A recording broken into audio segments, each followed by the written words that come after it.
Bonjour à tous. Bienvenue au bulletin d'information à Top News. Au sommaire. Yémen, des hommes armés enlèvent le chef de cabinet du président. Le premier ministre japonais promet une aide de 2,5 milliards de dollars au Moyen-Orient. Hollande défend la liberté d'expression après les manifestations contre les caricatures de Charlie Hebdo.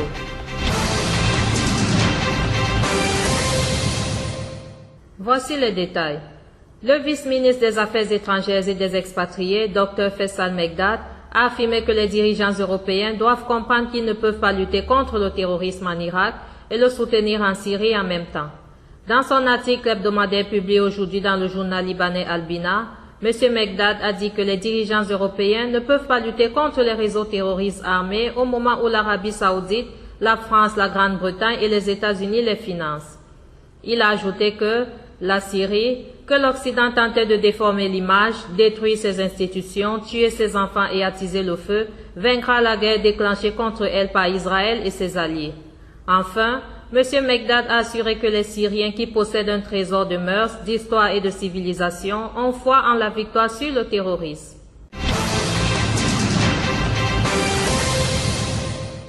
Le ministère russe des Affaires étrangères a qualifié de futile les nouvelles publiées par le magazine Der Spiegel concernant la construction secrète d'une station nucléaire souterraine en Syrie. Dans un communiqué publié hier, le département de l'information et de la presse au ministère russe des Affaires étrangères a déclaré que nous ne pouvons regretter les nouvelles futiles qui portent atteinte à la réputation d'un magazine sérieux tel que Der Spiegel.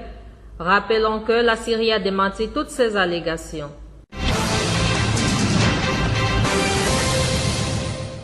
Liban. L'ancien premier ministre Saad Hariri se serait engagé à indemniser les habitants de Jabal Mohsen, un quartier de Tripoli à majorité alaouite, victime d'un double attentat suicide la semaine dernière, grâce à voir le quotidien Al-Akhbar de samedi. Des sources au sein du ministère de l'Intérieur auraient assuré au quotidien que la somme allouée par le leader sunnite et dont le montant n'a pas été précisé est arrivée à destination au ministère. Ces indemnités seraient ainsi versées aux habitants touchés par les attaques à partir de la semaine prochaine. 9 personnes avaient été tuées et 37 autres blessées.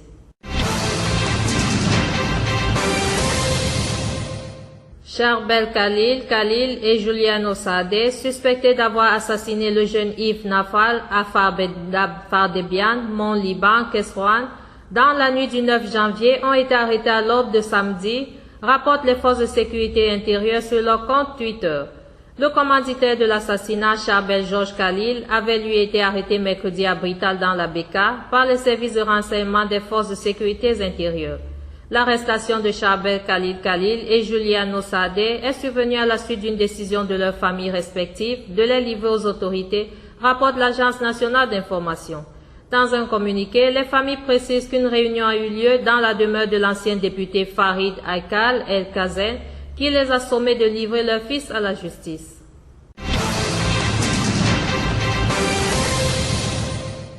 Des hommes armés ont enlevé samedi le directeur de cabinet du président yéménite Abdel Rabo Mansour Hadi, dont la nomination proposée l'année dernière comme premier ministre avait été rejetée par les miliciens chiites contrôlant Sanaa, a indiqué une responsable.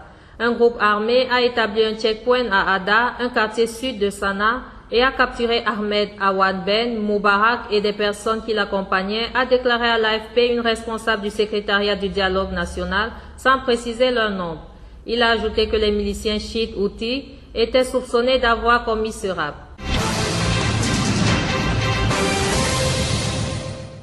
Le premier ministre japonais Shinzo Abe a promis une aide non militaire de 2,5 milliards de dollars au Moyen-Orient lors d'une visite samedi en Égypte dans le cadre d'une tournée régionale.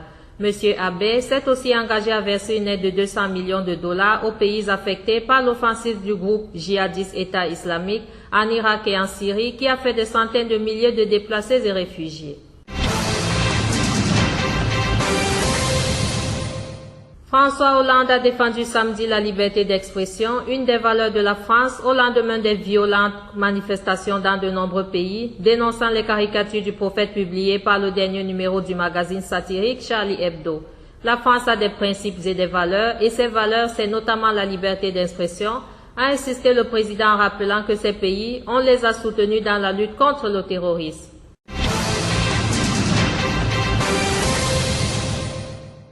Autre titre. Un soldat a été tué et 3 grièvement blessés par un bocal de miel piégé offert par un prétendu civil dans la région de Lugansk, dans l'est séparatiste pro-russe de l'Ukraine, a annoncé samedi le gouverneur pro-Kiev de la région. Vendredi après-midi, un vieil homme est venu au barrage Stanisia Luganska, près de la frontière entre la zone séparatiste et le territoire tenu par l'armée ukrainienne, en affirmant être un habitant. Il a offert un bocal de 3 litres de miel aux soldats, les a remerciés de leur travail et est parti. Quand les soldats ont voulu goûter le miel, le bocal a explosé, a raconté sur Internet le gouverneur Gennady Moskal.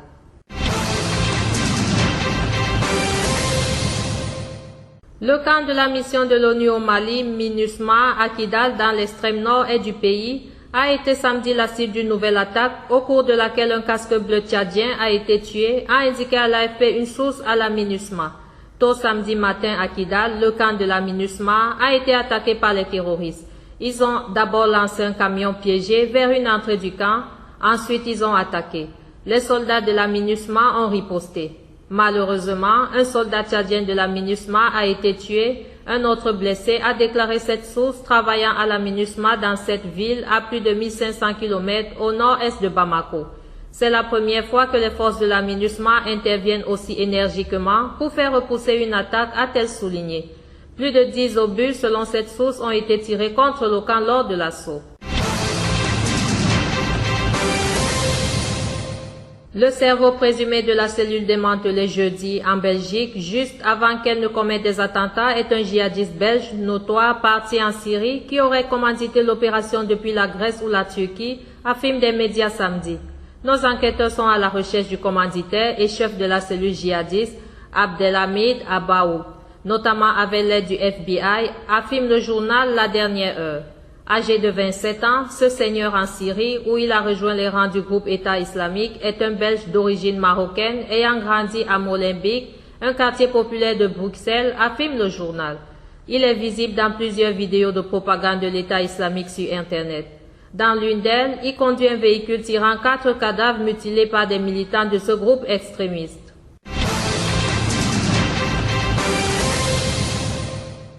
Une colonne de plusieurs dizaines de blindés tchadiens a quitté vendredi N'Djamena en direction du sud pour rejoindre le Cameroun et participer à la lutte contre le groupe islamiste Boko Haram, a constaté un journaliste de l'AFP. La colonne a emprunté le pont qui enjambe le fleuve Chari pour prendre la route du sud vers Bongo, secteur dans lequel les soldats tchadiens pourraient traverser la frontière camerounaise et se diriger vers l'ouest en direction de la frontière nigériane où Boko Haram est très actif. Selon une source proche des militaires, les mouvements ont commencé jeudi soir. L'Assemblée nationale tchadienne a autorisé vendredi matin l'envoi de ses troupes au Cameroun et au Nigeria. Enfin, un avion transportant des collaborateurs du président philippin Benigno Aquino est sorti de la piste alors qu'il se préparait à décoller samedi à l'aéroport de Tacloban, centre-est, peu après le décollage de l'appareil du pape François en visite dans l'archipel, a annoncé un média local. L'accident survenu par un mauvais temps n'a pas fait de blessés, a indiqué Francis Tolentino, un haut responsable du gouvernement qui était sur place, cité par la radio DZMN. L'avion avait tenté de décoller 30 minutes après celui du pape, selon un journaliste de l'AFP. Le souverain pontife a dû écouter son pèlerinage sur une île des Philippines dévastée en 2013 par un typhon meurtrier en raison de l'arrivée d'une tempête tropicale.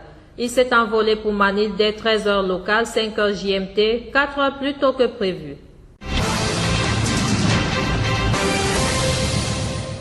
Merci à vous qui nous suivez de Beyrouth et partout ailleurs. Bulletin présenté par Anna et Camille.